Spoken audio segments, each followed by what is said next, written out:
Hey, it's B-Rad Celebrity Hairstylist here, your host of the Hairstylist Empowerment Podcast. Today we have an exciting guest from Fuzz Hair in Toronto, Ontario. She also has a special project, which we'll talk about later, coming in the podcast. So I want to say welcome, Kristin. Hey, Brad, how are you? Great. So I've been looking you up online, and I know you have some exciting projects going. You know, you have a great studio and so we just want to dive in a little bit. So we're going to just get right in there with our audience. So first, kind of tell us a little bit about yourself, a little bit about your background. Yeah, I've been a hairstylist for 15 years in Toronto. I opened a hair salon 10 years ago. It's called Fuss Hair Studio. Well, it's called Mm-hmm. Fuss Hair. Mm-hmm. We are in Leslieville in Toronto, so the east end of the city. And I would say about 10 years ago, we were one of the first salons to open up around here that was, on the hipper looking side of things, I think. But since then, this end of the city has really developed. So it's been great. There are a lot more salons around now. And yeah, we've been going strong for 10 years. And I'm also the executive director and founder of an initiative called the Dress Code Project, which is a not-for-profit that is essentially gaining momentum. We have 173 salons worldwide right now, but we are an alliance of safer space salons for the LGBTQ community to come and get a haircut and not get misgendered. Mm-hmm. And that's something that's very important. That's something I really want to dive into, but I want to leave it for a little bit later in the show when we can concentrate on it, because I think it's such a big, it's a big thing for people. I don't want to say too much now, because probably with that, it's probably one of my hot buttons. Yeah. You always have things that you're really passionate about, and you're like, I just want to get into that, into that now. So did you always want to become a hairstylist? No, not really. Oh. I was in film first. I went to school for film Okay. production. I worked in film for a little while, but it wasn't really for me. It was something I still enjoy playing a little around with a little bit, but Mm-hmm. it wasn't really what I could see myself doing as a career. So my mother was a hairstylist Mm-hmm. for 44 years, Mm-hmm. and I was talking to her one day and not sure what I wanted to do, and I kind of felt a bit lost, I think, because I'd already gone to school and Mm-hmm. I had a degree, so I didn't want to go back to school. And she suggested hair. Mm-hmm. And, she was explaining all of the wonderful things it had done for her in her life. And, she had her own shop at one point, then had kids and sold the shop, but started working in a salon, renting a chair. Mm-hmm. And she worked with those ladies in that salon for 25 years. Oh, And wow.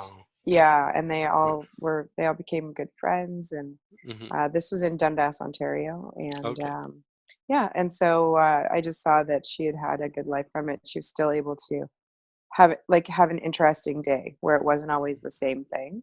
And I think it was also creative. So that was important to me. So I decided to apply to school. I went to school and did a year, and that was it. Mm-hmm.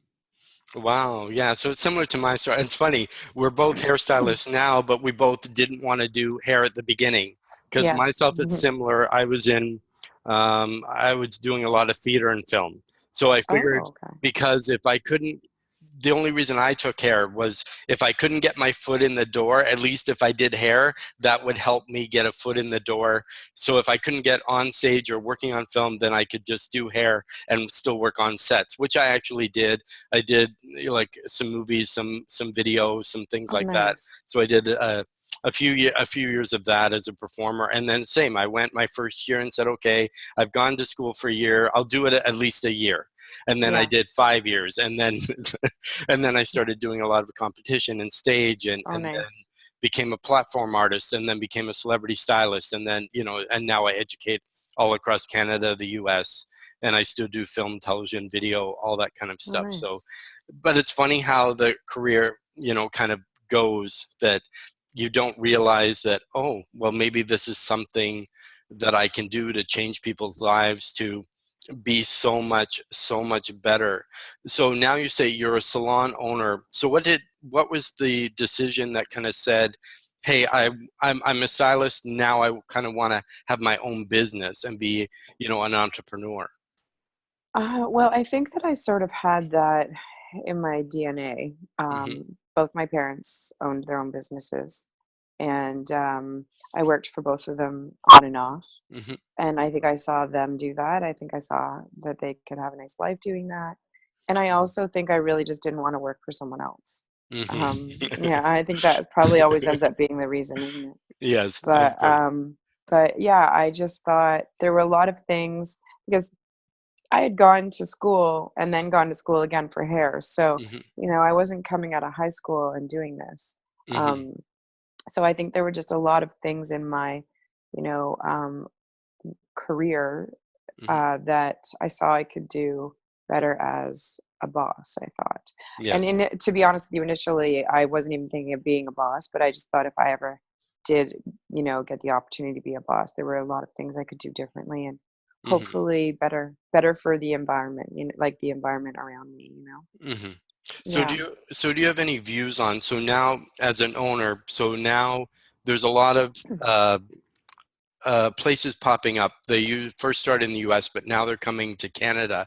They're like salon suites. So would Yeah. you say it would be better as an entrepreneur to have an actual storefront or work from a salon suite?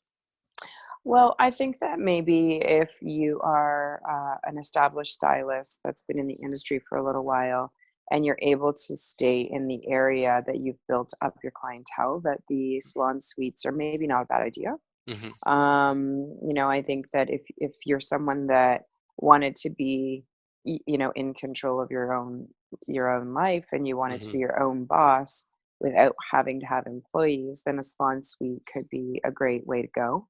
Hmm. Um, and I think that if you're new, I think Hmm. that it could be definitely be a bit more challenging for sure. Yeah, exactly. Yeah. So with having a staff, do you have kind of any words for our audience of what you should look for when you're, creating or having, a team that works with you? Yes, I think that the thing that I've learned being a boss in the 10 years is that it really, I mean, a lot of people throw, words like tribe and culture around. I think it's super important to have a group of people in your salon that have the same vision as you do.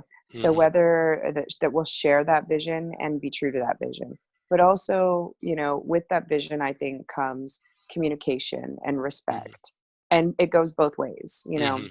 I was just at a hair conference in Vegas a few weeks ago, and we were lucky enough to have a few classes, of course, that were not just about hair, but they were about Hmm. in issues in the hair industry. And I took a course on generations, Hmm. and there are four different generations working in this workforce today, and that's the first time that that's ever happened. Hmm. And what that means is that, people that are just getting into the workforce are working with people that should be leaving but aren't able to yet. Hmm. And that's causing, I think, quite a stir. And I think that there has to be a lot of respect in going both ways. Whether you're an employer or an employee, it has to flow freely and well. Hmm. Um, I don't necessarily love the word tribe. I think that that is a little, there's some cultural appropriation going on Yes. there.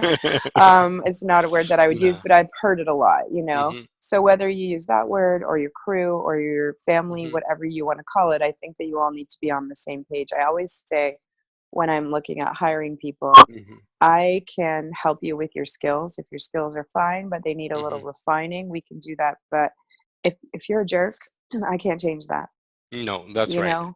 And if you're not a team player and you don't want to be and you really are out for yourself, whether you Hmm. say you are and you act like you are, but you're really not, you're kind of like undermining things, or whether you're just flat out not, then maybe a salon suite is a good idea. Hmm. So Yeah. as a salon owner, would you say it's better to take an apprentice just out of school with no clientele and build them up, or somebody who's well seasoned, has a full clientele, but has a lot of attitude? Well, I think they both yeah. Well, You threw the attitude curve in. Yeah. But personally speaking, I think there can be benefits to both of those scenarios. Hmm. I think that pulling someone out of school, and I currently have someone in my salon that is in that from that situation. Hmm. Went to school, apprenticed with us. We went through the apprentice program with her through the colleges of trades, Hmm. and she's now working as an incredible colorist in my salon. Hmm. And also she gets my manager, and we get her, Hmm. and it works nicely, and we can talk to each other. It's cultivated. It's not, we had to get there, but it's really nice. And I also trust her a lot. I think she trusts Hmm. me. She trusts my manager. And I currently have a stylist that's working in my salon who actually, does her own thing in Hmm. her own space, but just wanted to be back in the salon for Hmm. 1 day a week.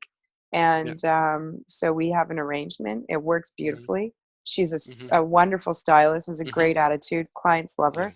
So Hmm. I think it has more to do with being able to pick the right people for your Hmm. salon. I You think, and know, yeah, I yeah, have the right fit, have the right, let's say, like you said, the right mindset, yeah, and you don't have to fight the whole way down. And it's like, this is what we're all about. And somebody is kind of trying to change that, what I yeah. mean, to a certain degree. Yeah, I agree. And that's just it, right? You want to have everyone with the same outlook and the same idea about what you need to have to make the space a really good space for everyone to be in. Hmm. And even if you have, it's like the weakest link in the chain, right? Even Hmm. if you have one person that, even says like, "Oh yeah, it's great. Everything's great. It's great. It's Hmm. great. It's great." But it's really not. And then they go into the staff room and they're undermining you, as you said.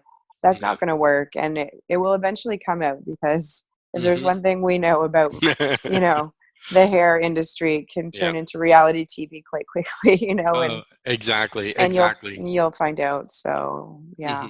There's a lot I think I've learned, being a boss on the Hmm. job, because I was Hmm. literally just a hairstylist who, Hmm. wanted to open their own salon, and, Yeah.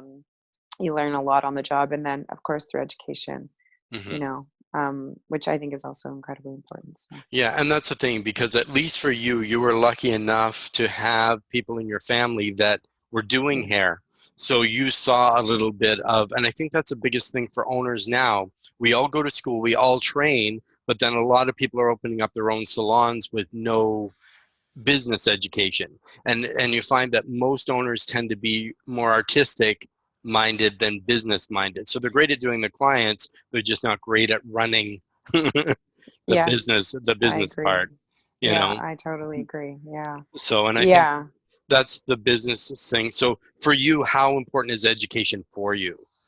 Well, for myself personally, it's Yeah. incredibly important, because I Hmm. think, especially if you are someone who's leading a team of people, Hmm. if you stop learning, they stop learning. And if Hmm. you stop educating yourself, training, expanding your horizons, looking for new ways to do new things, or Hmm. looking for new ways to do old things, then you stop the process of growth. Hmm. And if you stop the process of growth, you're done. That's Hmm. that. Yeah. I think change and evolution are constant. I think they're Hmm. necessary, and I think they're inevitable. So, and I would apply that to a lot of things in my life, but Hmm. definitely the salon environment. And if you want to be successful, then of course it depends on what your idea of success is, but Hmm. if you want to continue to grow, and then I think education is incredibly important. It's a mandate that we actually have within our salon as well, that um, if you work there, you have to have 2 education courses a year. Yeah, and I think that's an excellent point. And that, because people, I think, most of them go to school and they think that everything I need to know, I've learned in school. I don't have to take any more training. I know how to do everything. Yeah, Because yeah, I think in schools too, they kind of build you up. But usually in school, you're just doing a lot of older people and you're doing a lot of kids. But that's yeah, not going to really prepare you for the real world, especially too if you're a cutting edge salon, you have a hip clientele, they're going to want something more than a basic box cut and Yeah. a roller set or that sort of thing as well. But being an owner as you are, you made an excellent point as well, where you do take the time to nurture. So you had the apprentice come on, you nurtured that person, you met together in the middle, so you had an understanding, which I think a lot of owners don't. They basically, you come in, they hire you, you're on your own to fend for yourself. And they're like, I can't believe this staff, they're so awful. But they don't do anything to really help them grow, right? Yeah. And as I say, as an owner, the more you help your staff grow, the more your business is going to grow, the more it's going to be profitable for them and for yourself and for the salon, as well. Yeah, I agree.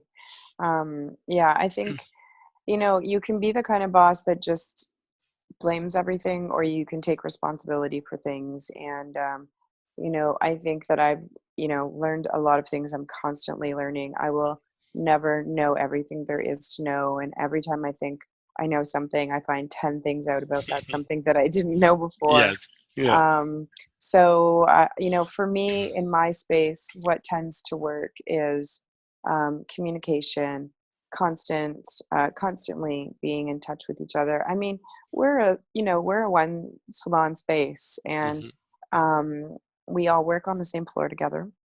And I think because of the way we all have a lot of respect for each other, which Hmm. also makes us quite close.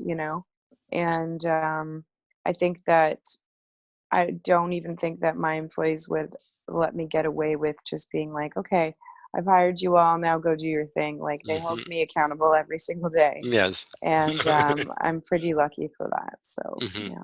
Well, and it's great to have a team that is that. And I think once you have a support team, and I think that's what it is, once you know, trust, and like each other, it's different where a lot of salons tend to be, I'm here, I'm going to grab every client I can get. I don't care about you. Where with somebody is, if you need help, they're going to pitch in. If you're getting a Yeah. little bit behind, somebody's going to pitch in and not say anything, or I applied your colors, so I need credit for that, Yeah. and that Yeah. sort of thing. And say, hey, if you need that bowl rinsed out, no problem. If you need, where people will really step up. And I think that's one thing in the community that is lacking in some salons, that really, that even though they're a team, they're more an I than they are a team. They're Yes, more about exactly. themselves. But as I say, it sounds like you have an amazing, well-rounded, excellent team. I'd love to come and check out your place You totally sometime, should. You and we'll, should. we'll do another live interview there. So, That'd be really fun, yeah. actually. So Yeah. so Yeah. just to see the space, and from what I understand, you have a brand new space. You I opened up a do. brand new space. Yes, Wow. 8 weeks ago. Yeah. Oh, 8 weeks. Oh, Yeah, 8 weeks ago, I think. Well, you know how the salon world is. We move pretty yes. quickly. Oh, So, of course. So yeah. when you decided to do a new location, did you model it similar to your other place? Did you want to make everything different? Did you kind of, or like, did you like the vibe you had previously and kind of wanted to keep that for your clients? I wanted to keep the feeling Hmm. that we provide for the client, Hmm. but I wanted to change almost everything else. Hmm. So, I think that um, I'm so not a creature of habit at all, Hmm. and I really started to feel, like, um, full disclosure. I think in this industry, it's well, in any industry, I'm sure, but I find in ours, it's easy to become complacent and just Hmm. comfortable. And I was at a location. Um, I felt like there was a lot about it that needed to change. Hmm. We were going through some structural changes within the company as Uh, well, hmm. and I just wanted to do things the way I wanted to do them. I wanted Exactly. things to look the way I wanted them to look. Hmm. Um, and so, yeah, I just decided that. And also, I think it's also really smart to constantly be, aware of your neighborhood and neighborhoods Hmm. surrounding you. And the neighborhood I was in was incredibly generous Hmm. to my business, and I will always be so grateful to it for that. But there was Hmm. another neighborhood that was just north of where we were that was Hmm. really up and coming, and Yes. actually it's closer to where I live, so I Oh, was so. really familiar with it. Hmm. And it was very up and coming, and there was a lot of stuff. There was just a lot of buzz going on there, a lot of really Hmm. amazing great hip restaurants that people were really enjoying, and coffee shops. And Yes. I just kind of wanted to be in that and be a Mhm. part of that. And we decided to make the move. Mhm. And we advertised on our social media, and we made clients aware as much as we possibly Mhm. could without putting up like a red flashing marquee. That's right. So Yeah, did your clients embrace the change? And they're like, I think any kind of stuff is new. I think, and constantly as a business, I think you may agree that you have to reinvent yourself. You have to embrace change sometimes in order to, like you said, different area, you may have to change your way or adapt. Or I think clients like that too, even for the staff. So if some of the staff came with you or you have new staff, I think with a new environment, it's fresh for them rather than say if you said you were in business for 10 years, 5 years, you know, like so with 10 years, if you had the same wallpaper, the same paint, the same like for 10 everything. years, Yeah. and clients are coming in, it looks the same as day one as year 10, they're going to say, okay, we need something a little bit fresher, a little bit different. But you think too, changing your decor also changes the way you do hair? Well, I think changing your environment, Hmm. can change the way you feel. Hmm. So it can change the way that comes through in your work. Hmm. Like, as you know, stylists were incredibly emotionally connected Hmm. people. We're creative.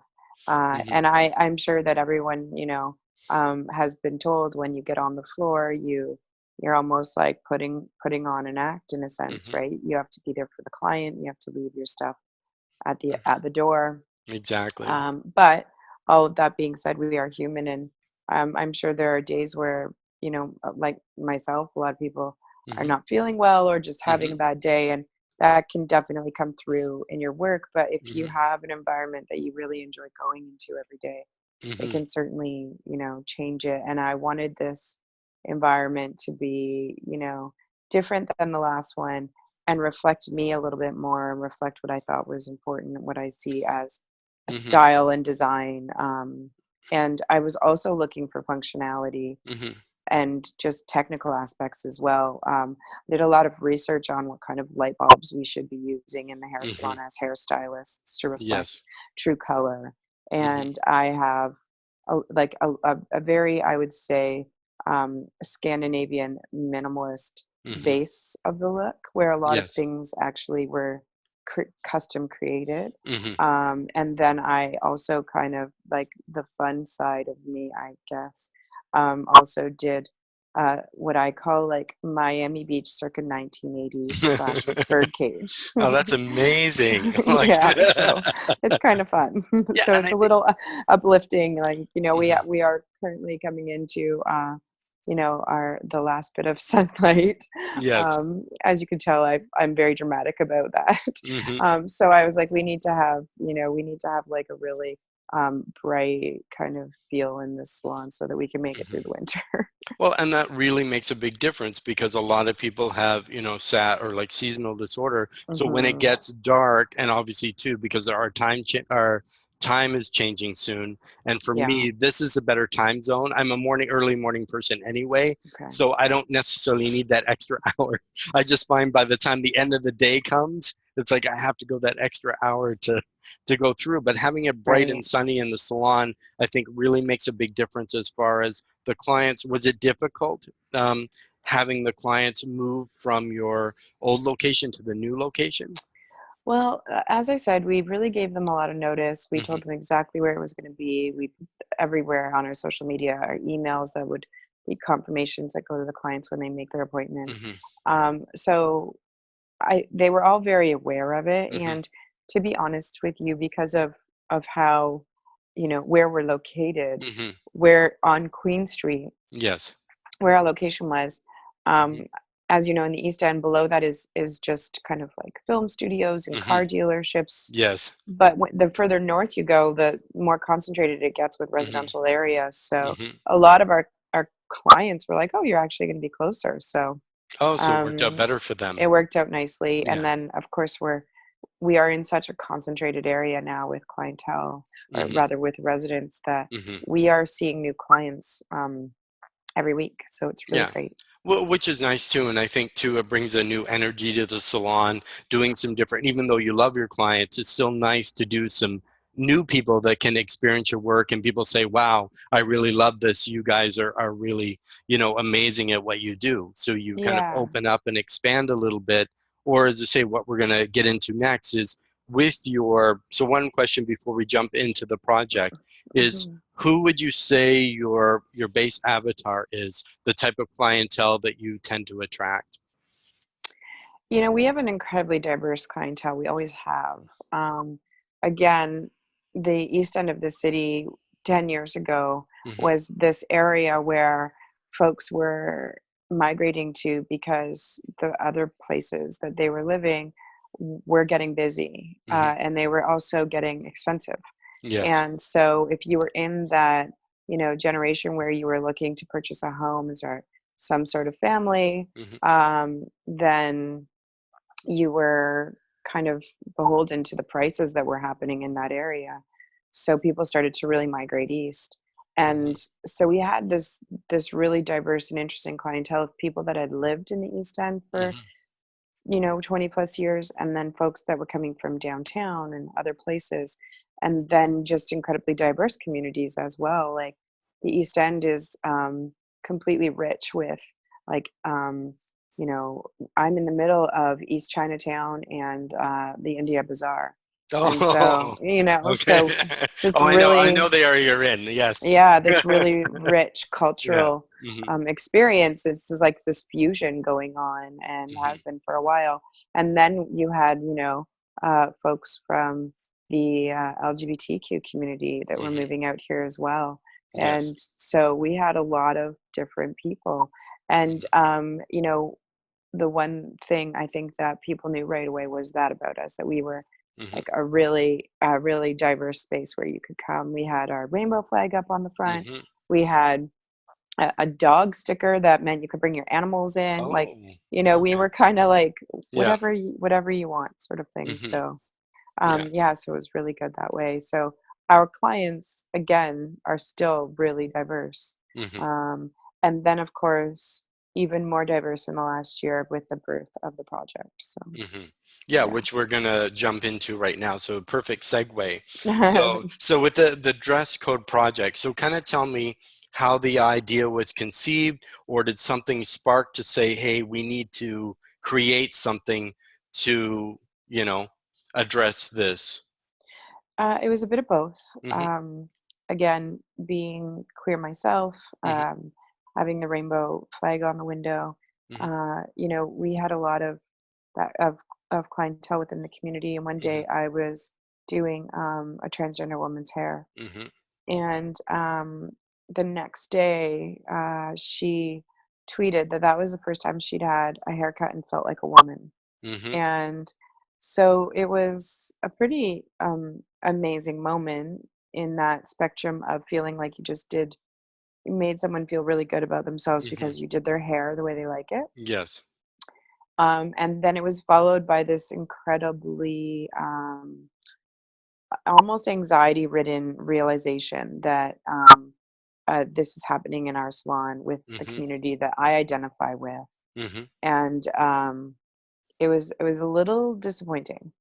And so I thought something has to be done about this because I can't believe that this woman is in her mid 30s Hmm. and, to my knowledge, had been out as a transgender woman for a few years at Hmm. least. Hmm. And this is the first time she's walked into a hair salon, and not even she wasn't even commenting about the haircut. She Hmm. was commenting about how people that were in Hmm. the hair salon made her feel. Hmm. And I just thought that was kind of incredible. And I thought something has to be done about this. So Hmm. I didn't do anything for about 6 months, Hmm. and I just kept thinking about it. Every time I would go somewhere, have a conversation with someone, I would Hmm. kind of be reminded in one way or the other, and drift off about how that could happen. Hmm. And then I just decided to start talking to the people that I trust that are around me in my circle, and Hmm. talking to them about this idea. and so we started to get some wheels turning for that. Yeah. Hmm. And I think that's a big thing because a lot of stylists kind of don't understand maybe what to do. So if a transgender person comes in, or somebody from the LGBTQ community, a lot of times people don't know how to. And as I say, everybody's a person first. I believe labels are second, but we shouldn't even have labels anyway. We're just Yeah. people. And that's Yeah. the way it should be. And that's why I started something similar. It's Hairstylist of Hope. But what we were doing is Right. sensitivity training for the transgender community. Because a lot of people don't know, a lot of stylists don't know how to maybe soften down a male jaw to be more feminine, how to, do stuff like that, or how to speak, what pronouns to use, that kind Yeah. of stuff, and how to address the person. And also, too, you want a safe environment that the person doesn't feel awkward. They feel safe. They feel comfortable. Hmm. That sort of thing as well. So with yours, it's called the Dress Code Project. So Hmm. when the dress, so tell me now the moment that like Dress Code Project came to life. Like now, this is something. It's real. Yeah. We're gonna do something, and we're gonna make a mark. Well, it was a year ago, over a year Hmm. ago. It was April 20, April of Hmm. 2018, 2017. Hmm. Um, and I just decided that I was gonna, like I said, I had people in my group that were really amazing. So Hmm. for 2 years, we'd done a lot of research. We contacted a lot of youth groups that Hmm. specialize within the LGBTQ community. Hmm. We had done quite a lot of circles, in a sense, Hmm. getting together with a lot of the kids, the youth that Yes. go to those, talking to them Hmm. about everything, Hmm. and then doing a lot of research in general. Um, Speaking with the folks from the 519, Yep. Hmm. um, getting educated by them, Yes. um, and then I ended up just kind of sending about 25 emails to people that I knew in the city, actually, that Hmm. own salons. Hmm. Some that I didn't, but I figured would be interested, and just asked them what they thought if we kind of started to make this pact, almost, where we Hmm. we promised each other we would create safer environments for the LGBTQ plus community, with a certain Hmm. um, particular to transgender, Hmm. non-gender conforming, and non-binary folks. Hmm. And they were all on board. I have one of the best responses from a good friend of mine, Hmm. who owns Clute Hair in Parkdale, Lisa Berry. And Okay. within an hour, she sent me an email that just Hmm. said, "I'm fucking in."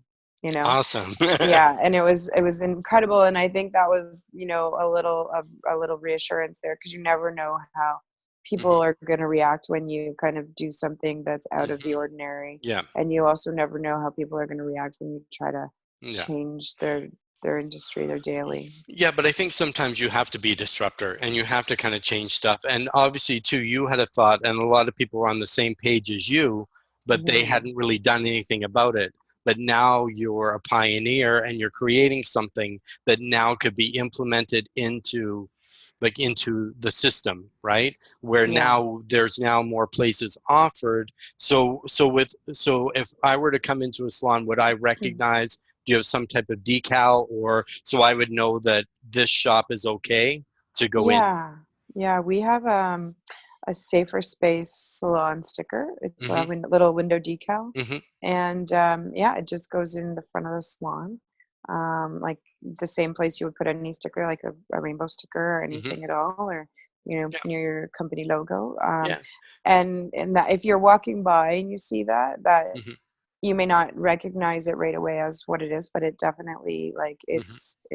like, the way it looks is Hmm. is very inclusive. It's clear what it is. So Yeah, yeah. and that's perfect because then it makes it easier, very subtle. So if what somebody's walking by, they see the dress code project sticker, they know, okay, it's fine to go in, and I'm not going to be hassled, I'm not going to be harassed. It's a safe place to go. I can come in and get my. So if I'm a male with long hair and I want to, is to say, if being transgender, if you want to be more female, you're not going to have a hairstylist say to you, oh, and then make some type of rude comment, that sort of Yeah. thing. Or if you're a female who wants short hair, you don't have a stylist say, well, that's only for guys, or a guy who has long hair, that's only for girls. Yeah. It's not anymore. And to say, because the one thing too, I think with people too, they're like, um, so is there any concern as far as pricing and things like that? So if I get a haircut and you get a haircut, is there a difference in pricing because of gender, or?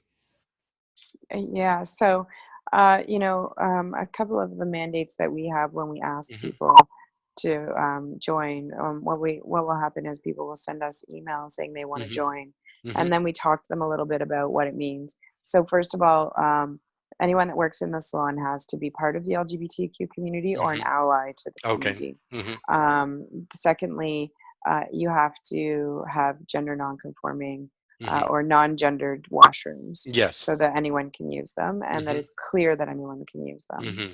Hmm. Um, Pricing is a different thing altogether. Yeah. It's something that I think is slowly changing. Hmm. And, there are some things I think that you have to recognize Hmm. when you're doing something like this. There are some things that are easy to change and that you can Yes. change right away. Hmm. And there are some things that need some time, and we have to Hmm. be patient and allow for that time Yes. because pricing is hitting home with people. It's a Hmm. different ball game. You're now talking about people's financial, status, Exactly. the way their Hmm. day works. Hmm. And so it's something that I think we have to move gently through, and we Hmm. are. So it is not at the moment something that has to happen. However, No. what is really wonderful about the way this works is that um, within our community, I think that we're quite Hmm. outspoken and we do say what it is that we need. So Hmm. I've received a lot of questions from folks through Hmm. email or messenger or whatever, Hmm. on the Instagram account, just saying, I went to the salon and they still have gendered pricing and they still have Okay. gendered Hmm. label services. Hmm. This actually happened within the last 2 weeks. It's happened Hmm. twice. And I was speaking to one of the owners of a salon, Hmm. an incredible salon actually in Yeah. Australia. And I was talking to him and I told him Hmm. about this email that I got, and he immediately was like, "Oh my God, I didn't realize that we hadn't changed that." Hmm. The other thing is, as a salon owner, you're not Hmm. just doing hair and then doing nothing. You're Exactly. literally juggling all day long about a Hmm. thousand different things. You're Hmm. answering I don't know how many questions. Hmm. So you need the support and the help of the people that are around you, whether that's a manager Hmm. or an assistant or just another stylist or someone who just is in your life to say, Hmm. oh, hey, we should maybe talk about this. So Hmm. I think that patience are needed and Hmm. understanding and time and whatnot. But, as soon as he realized what was happening, he changed that immediately, Hmm. like without even thinking. Yeah. So, and that I think is because of how we are going about things Hmm. and we're not pushing anything in anyone's faces. And Yes. sometimes we are. Like, Hmm. if you want to have a conversation with me about hair and gender, I Hmm. will tell you all day long that hair has no gender and that pricing them so is ridiculous. Hmm. And you're never going to change my mind about that. No. And it is scientifically proven that hair has no gender. So you can't even argue about Exactly. it. So if I have the same haircut as you, then we should be charged the same, correct?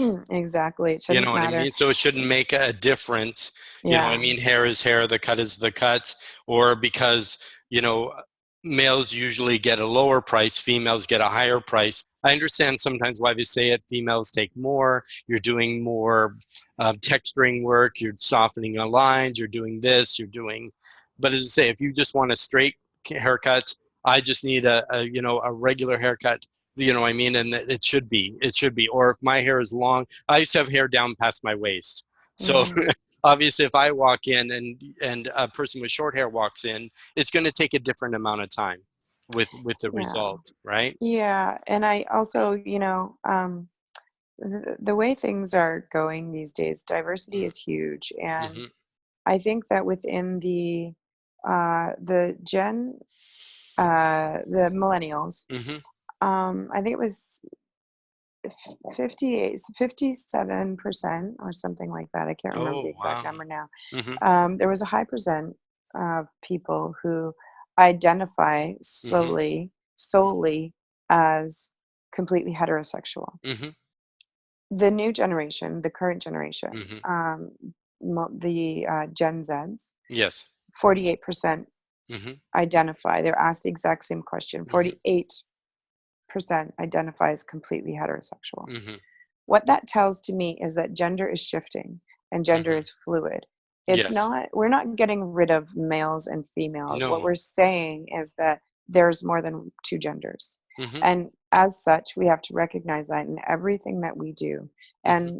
And, people these days, also by 2020, um, the Gen Zs will Mm-hmm. be 40% of Yeah. consumers Mm-hmm. in the North America, Yes. which means that we really need to consider what their needs are. Mm-hmm. And when it comes to gender expression, their own Mm-hmm. personal identity, they do not want to be put in a box. They don't want to be No. labeled. They are incredibly fluid. Mm-hmm. And so, you know, in my salon, because of, I think, the dress code project, because of the way we are, Mm-hmm. because of the neighborhood, Mm-hmm. we have a lot of people that don't necessarily know how they identify. They use Mm-hmm. they them pronouns, Mm-hmm. and they really have a lot of different characteristics from gender norms that have been put on us by Mm-hmm. society, and then they have a lot of characteristics that are completely fluid and don't have anything to do with any gender. Exactly. And Mm-hmm. so, if you are a cis-born male, Mm-hmm. but your gender expression says something different, Mm-hmm. and it's saying a lot of different Yes. things, Yeah. and you have really long hair, Mm-hmm. there's a potential there could be a lot of texture being put in that hair. Mm-hmm. I may flat iron curl that hair and then brush it out. Exactly. And so, there's just there are things that I will. So going back to your original question about Mm-hmm. pricing, there are things Yes. that all right, I'm definitely more lenient about because we need to be able to have the Mm-hmm. time to change. And there are Mm-hmm. things that I just am not. And No. so, when people see what we're doing, they start to see how Mm-hmm. um, pricing makes sense where all Mm-hmm. of this lies. Yeah. And it's a slow change, but it is happening. Mm-hmm. And it's happening a lot more than it was before. Yes. Do you think then instead of having a standardized price list and saying, okay, this is this much, this is this much, Mhm. as an artist, it should be more per client based? So depending on what the client's needs are, your time, products used, then your pricing should be based more there as opposed to having a standard thing that says haircut, this price, color, this price, where somebody, needs something different, because you may do a couple highlights and somebody with really fine hair, it doesn't take that much time at all, use a little product, and then somebody has a lot thicker hair, uses a lot more foil, but on your list it says partial highlights this much, and they both Yeah, pay the same. yeah. So, I think like a lot of salons mhm. do the starting at price, right? Yes, and then you go Um, from there. Yeah. Yeah, and I think that it's important to be really, these days, especially with Instagram, I noticed Hmm. there's a lot of, in the past year, a lot of like transparency in our industry about what Hmm. they're doing, why they're charging what they are charging, why the Yes. time takes so long and stuff like that. So people understand more Hmm. so why they're paying for what they're paying and why Hmm. they need so much time to have it done. Hmm. Um, and, I think that this is no different. We, personally at my salon, we price by length, not gender. Yep. But Exactly. I have a friend who prices by time. Oh, And okay. yeah, and it Hmm. makes sense for her and it makes sense for her salon. Yeah. Pricing by gender Hmm. doesn't make sense for me at all, No. but pricing by length does. Yep. But we always have, on our website listed the starting at points, right? Hmm. And I think it's important to have Hmm. those there for people to see so they at least have an idea, you know, of Exactly. of where things start. Yeah. And, we always also have the consultation as a Yeah. huge tool, Yeah, right? which is So very important. And then you can explain through the consultation what the client is looking for, what their end result is. You can say, yeah, okay, based on this, you want to do foils with 3 different colors. You want this, you want that. Based on what you're looking for, this is what we can do at this. This is how much the cost and the time is going to take me 4.5 hours or yeah. whatever it may be, or an hour, sort of thing. One shop I did work at, they actually, man, woman, child were all the same exact price. Mm, So they yeah, charge by service, not by gender. So it's just right. by service. So Yeah, if a haircut was this much, man, woman, child all paid the same. right. Yeah. So with And that kind of stuff, and myself, I do have transgender clients as well. right? Mhm, So, mhm. and saying that's why it needs a sensitivity training. So right now, the dress code project is only in Toronto salons? No, so Okay. it's in 175 salons in 6 different countries. Oh, wow. Okay. Yeah, so started out in Toronto, Mhm, um, for sure, but then it grew around the globe. And so we have like a ton of salons in Toronto. We have a ton of mhm, salons in Vancouver. mhm, Edmonton is picking up. mhm. Australia Oh, wow. is in, yeah, there's I think 13 or 14 salons in Australia. Mhm, Yeah, California, um, New Jersey, mhm. North Carolina, Texas. Yeah. I think we have them in possibly every province Okay. in Canada. We are Mhm. not in the Yukon or Northwest Territories. Okay. So Um, to open that up, but is your goal eventually to make it as global as possible that everybody, can hear the message or has the choice to be involved, provided they have the required, you know, um, mhm. the requirements of the group sort of thing? Like I say, so everybody I want to just get on board, but they're not willing to do, what the standards are or maintain the standards. Yeah. Yeah, I mean, I think that being able to say that we are now an industry that has changed for the better, Hmm. and in my opinion, the better in this case means that you're being an open and inclusive space. Hmm. So I think that if we're able to change and maybe be, the first industry, like, why don't Hmm. we have some lofty goals here? Let's be the Exactly. first industry to really take this by the rein Hmm.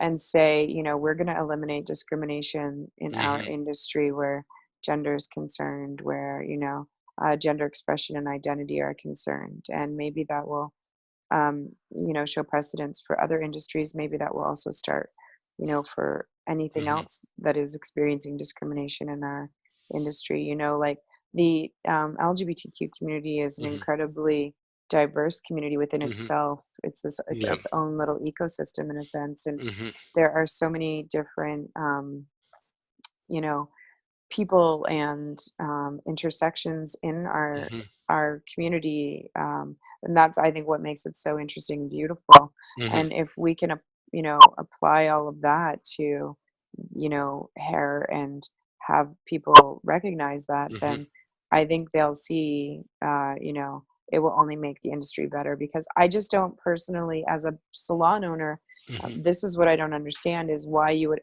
ever want to not let someone come in your door.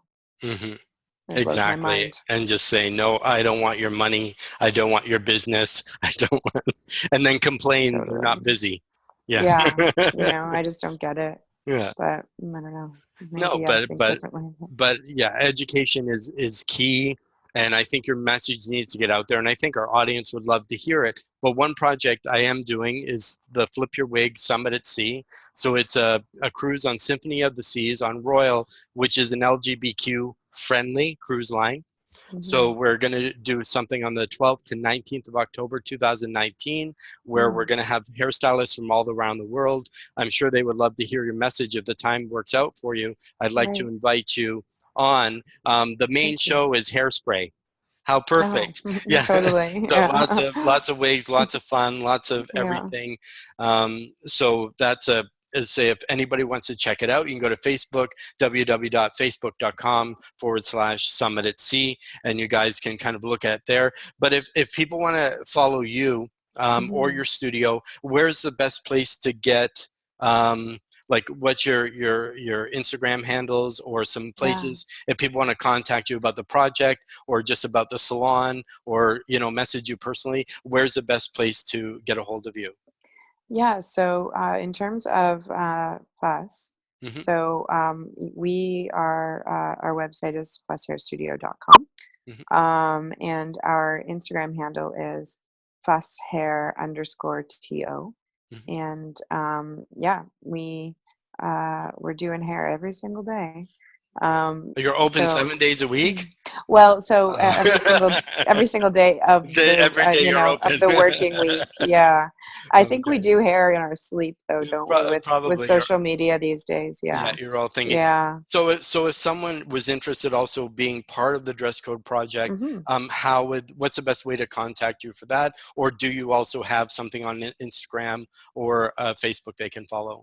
Yeah, so we do have Facebook. It's Dress Code Project. Instagram is the Dress Code Project. Hmm. Instagram is where we do like we really focus for social Hmm. media.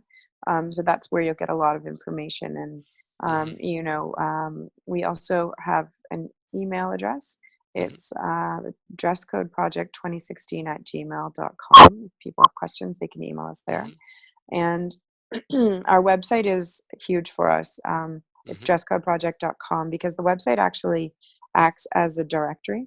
Mm. So if someone is looking to get a haircut Hmm. in a safer space, Yes. um, they can go onto the directory, and Hmm. there are buttons on every page Hmm.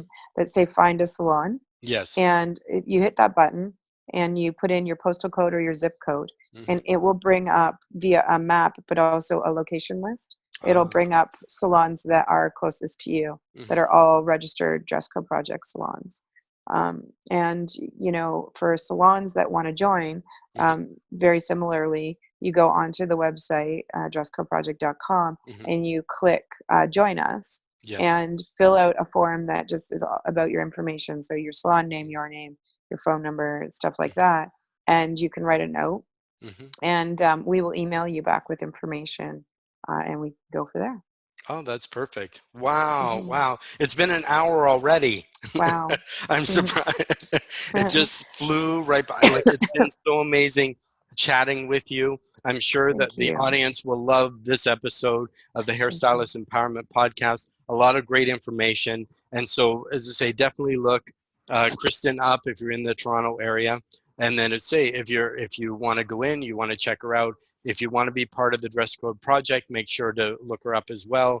Follow her on social media, and sorry, just No so problem. much. And we covered a lot of hot buttons. I was pretty much I was pretty tame today, but it's good. But it's something really that is very important. I don't believe in labels personally. I also believe you should love who you love, and that's it. Gender is we're just people. We're just being. Exactly. And I mean, people like to make a big deal out of what, and everybody has their choices, but I'm so glad you listened to the episode today. I want to say thank you, Kristin, for being on. We'll definitely connect again offline. And as I say, I'd love to come and check out your salon and maybe do something there. And yeah. Yeah, that'd be great. Thanks, Brad. Yeah, it was fun. Thank you.